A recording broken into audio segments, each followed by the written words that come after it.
আমি তোমার দত্তক নেব ভালোবাসার সাগরে ডুবানোর জন্য, তোমার ইচ্ছেগুলোর ইচ্ছে পূরণ করার জন্য, তোমার হাজার বায়না মেনে নেওয়ার জন্য, হাজারো ভুল শুধরে দেওয়ার জন্য আমি তোমার দত্তক নেব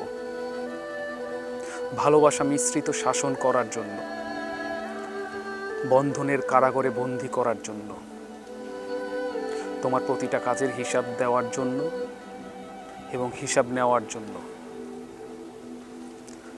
আমি তোমার দত্তক নেব। তোমার আমার একটা পৃথিবী হবে যেখানে শ্রদ্ধা ভালোবাসা থাকবে পাশাপাশি। ক্লান্তির শেষে থাকবো দুজন পাশাপাশি।